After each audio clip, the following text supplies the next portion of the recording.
smooth that down.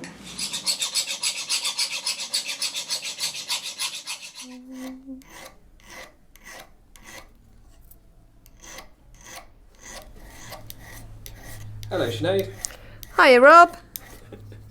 My business is called Sinead Silver Design, and I work with sterling silver mostly. Sometimes I will work as well with brass, or I'll work with copper.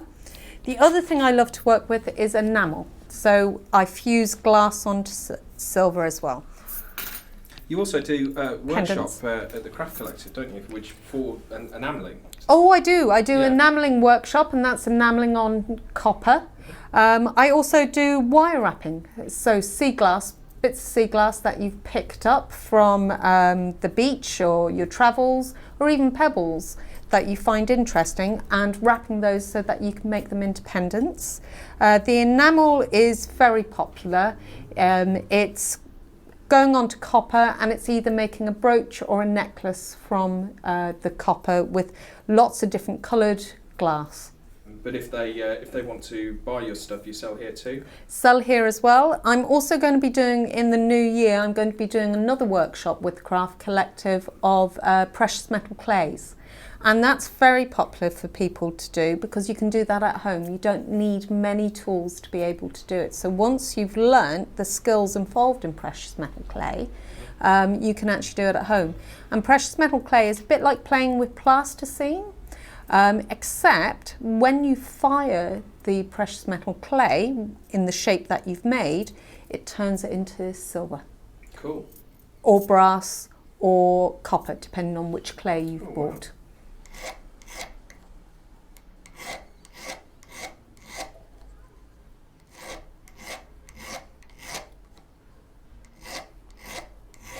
I've cut out a sheet of metal, blank as it was called, from sterling silver, and then I sent it up to be hallmarked at the London Assay Office, which is what this mark here is. That's my hallmark. So that assures the quality of the That silver? assures the quality. It shows that it's 92.5% sterling silver. Now legally, anything that is over 7.78 grams of silver has to be hallmarked. Even if it's imported from another country, that's why it's called a sponsor's mark, it still should be sent off to London or to an assay office to be hallmarked. Lots of people buy things thinking that they're silver, when in fact, if they're stamped 925 and they've come in from China, they're copper and have been dipped in silver, or a silverish metal. Top tip. Top tip. Okay, so the basic tools. You've got to have a hammer, a good hammer.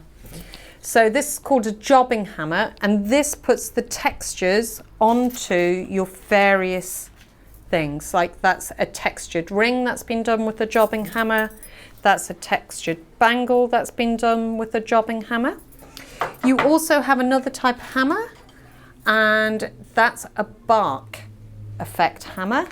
And that will put, I don't know if you can see that, that will put the bark effect onto a piece of metal like that. Wow. You also need your files, and these can be bought from any hardware store. They're needle files, they're called, and you have the various files.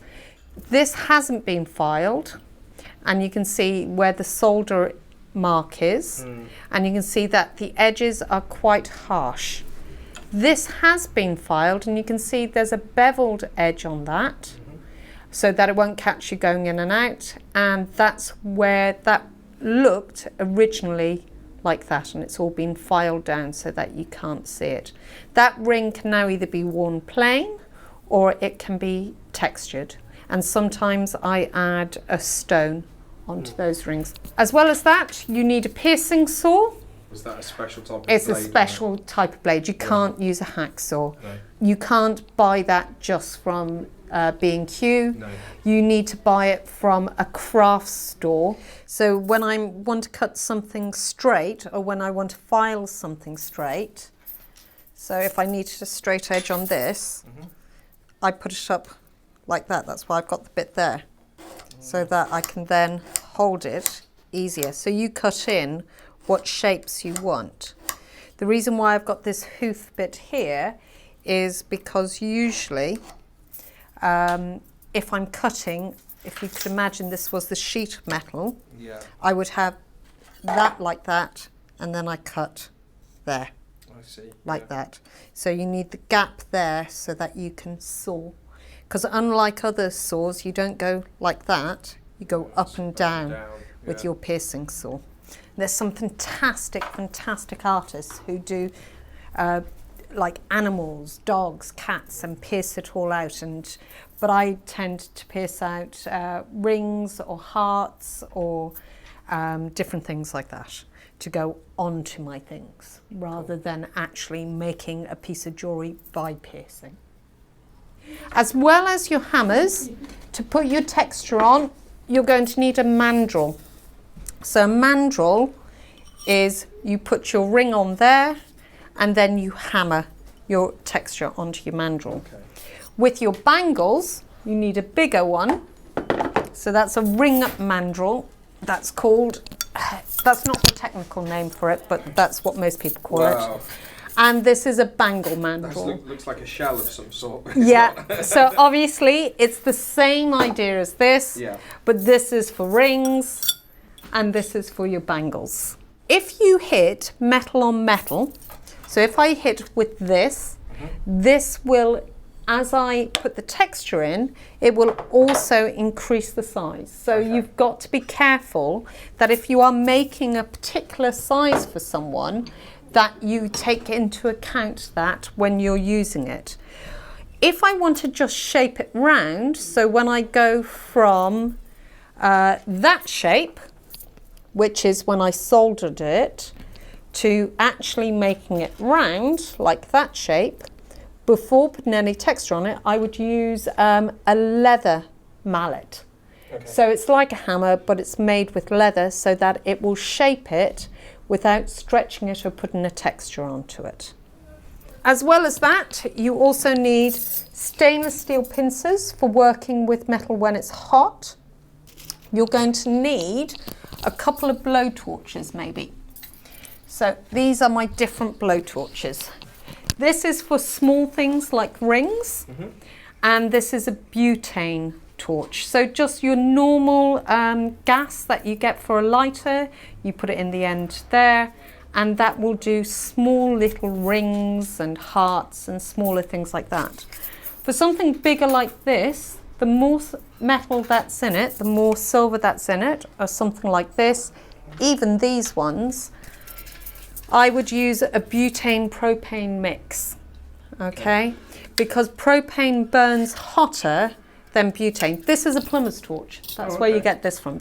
Once you've blow torched your work to make the solder actually melt and join the silver together, you usually use a slow cooker, which is any old slow cooker, with something called safety pickle, which is a very weak acid, which you put the ring, the bangle, whatever you've made that's got the flame marks on it, you put it in there and that will take it off. You water it down, put it on hot heat. You can make your own vinegar bicarb soda mix, but it does smell. It does smell, but it will always be a weak acid. So you've got to make sure that you're wearing old clothes, because if it splashes up on them, it will eat into them. Always when you're working with silver and flame, obviously make sure you've got your hair tied back, and when you're doing any kind of jewellery work, make sure you've got shoes on. Don't do it in flip-flops. It will be extremely painful if you drop some molten metal on yourself or a hammer. But that's your basic tools. If people want to get involved, but learn this as a craft, where's the best place to learn? Okay, what I would do is before you pay a lot of money, I would come and do a taster session, either at the Craft Collective in a small group where it's going to be relatively cheap because there's going to be quite a lot of you. You can then either have one of two ways of doing it. If you work well in groups of people, you can sign up to your local community college. So either Cornwall College for us or Truro College. They both run evening classes. I think they do it at St Austell, Truro, Penwith, lots of different places that you can sign up and do a beginner's course. If you want to work in a smaller environment, so that there's only 2 students or 3 students, then you can sign up for a workshop with me, or there's lots of different jewellers at Crowdie, where my workshop is based, that you can sign up and do one there. I also do things like wedding ring workshops for couples who are getting married or anything like that. So that would be my advice. Silver's huge in Cornwall, isn't it? Huge, absolutely huge. What is it about silver? I think it's not just silver that's huge in Cornwall. I think it's any kind of art or craft. Is that the gift market then, do you think? I don't think it's the gift market. I think you have a large amount of creative people. You look at something like the Craft Collective shop and you see the wonderful products that are in here that are all handmade. And it's not just that they're handmade products, it's the quality of it. And I think the more you get creative people coming together, the more that will come down and join, because you can bounce ideas off each other, you start to form a community, you make those links. And I think it's a bit like that with the silversmiths. We all chat and we talk, and yes, we're competition to each other, but we all have our own individual unique styles that we do. So I have people who specifically come to me, and then sometimes I'll have other people who will say to me, oh, I love your stuff, but what I was really looking for was a fingerprint of my new baby or my friend's baby as a gift, you know, for a necklace, and I'll know who to recommend that to. The other day somebody wanted to know about a piece of jewellery that they could keep ashes of a loved one in, so I was able to recommend them to another silver jeweller. And it's things like that. So we work as a community together, not just silver jewellers, but craftspeople. We always know who to recommend on to. And actually Redruth is starting to get a reputation for arts and crafts as well, because we have Crowdie, which has so many arts and creative, over 100 studios up there now of fused glass, different things like that. We've got the Craft Collective in town as well, which is brilliant. It showcases. If you look at the artwork actually starting to pop up around town with like the Tinner's Hounds, we're going to get Crescent Kerno here as well. It's Redruth I can see as the next up and coming place for arts and crafts, but actually for studios and for creative people, that digital design, website developers, not just the traditional Cornish crafts either. Yeah. So it's going to be a great and exciting place over the next few years, I think. Mm-hmm. Cool. What I'm finishing off here is a commissioned piece. Somebody, I had a necklace for sale, but it was bought, and somebody came back saying, my wife really liked that, could you make me another one? So what I've done is, as you can see, I'm very fond of circles and different shapes like that. I've made up a whole load of circles and different shapes because they didn't want it made just out of circles. And I've soldered them all together in a necklace that can be put over the head. Now it doesn't look much at the moment, but as you can see, some links have been hammered with a texture and some links have yet to be hammered. Once I finish hammering the whole thing, it will be polished, which will take about 2-3 hours, and that just then brings it alive as a piece of jewellery. But this is the time-consuming part. Apart from soldering, making all the different links and soldering them, I'm going to now show you a little bit of hammering on this. So you've got to be careful how you hammer it. So to begin with, I'm going to hammer it on the steel block. And you hammer, as you can see, each link takes a while. And you've got different size hammer depending on the size of the metal and the size of the dent that you want to put in, the texture you want to put in. So if you can imagine, there's about 30 links on this, and you've got to hammer each individual link. But you want it so that it's textured on both sides, so it doesn't matter how it goes over your head, that it's textured on both sides of it.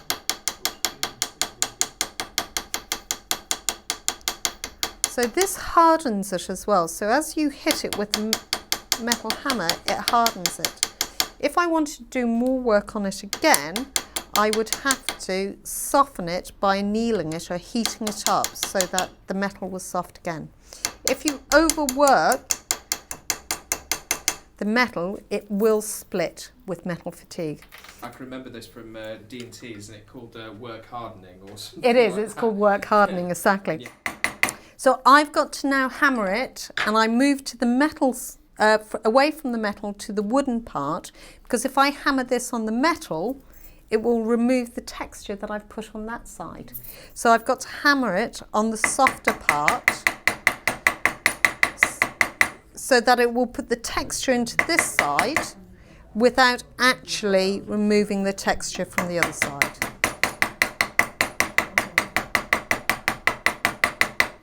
And if you imagine how long it takes to do each link, and that's after cutting out each shape, forming the shape, soldering the shape onto the link, then you've got to hammer each one. It takes hours to make each one of these necklaces, plus the cost of the silver, the cost of your tools, your workshop, everything like that.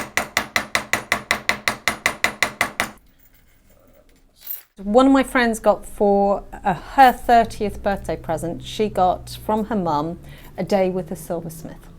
So we went away for the day. We worked with someone called Carol Allen, who was a lovely, lovely lady, another jeweller based down in Cornwall. And we did a day course with her. My friend loved it as well, but I got the bug. Then I started doing an evening course, and I did about 3-4 years worth of evening courses, which I still keep doing. I'm doing the advanced level now at Truro College with the lady who runs who works on the degree silversmithing course at Truro College.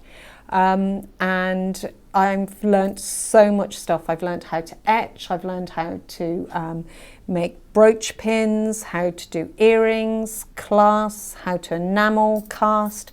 There is so much to do with silver jewellery. And my husband said to me, oh my God, what am I going to buy you now? I can't buy you any silver jewellery. And the answer was quite simple, silver jewellery tools. So that's what I now get for my Christmas and birthday presents. Excellent. Is a new tool.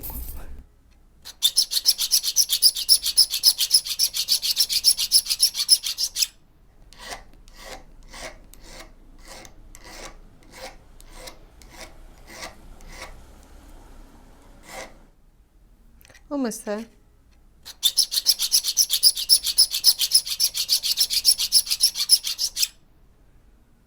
Perfect.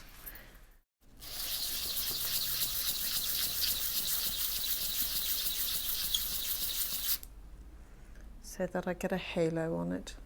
That's what it's called. So it's smooth and shiny and doesn't have any file marks. We have this thing called scary sharpening, where we use these fine, really crazily fine grades of sandpaper, and you start off really coarse, and it just gets finer and finer. That's the same with me. Basically. Yeah. It's the same. We start off with paper that is 400. Yeah.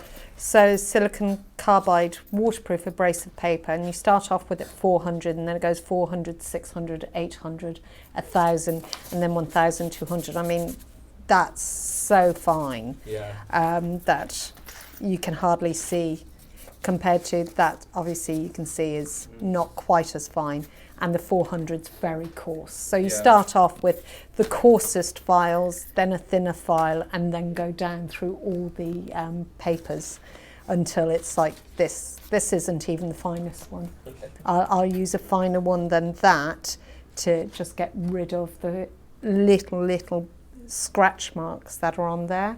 Even once I get down to 1,200, I'll then use my Dremel with red looks on it, which has very fine ground material in it, and that will remove even those tiny little scratches so that the surface is completely smooth. That's what takes the longest time. That's what people don't realise, is that they'll pick up something like this and go, oh, well, it's only a silver ring, can't take too long. But it's the finish on the ring, and that's what you're paying for with professional jewellers, is you're paying for the finish that they put on it.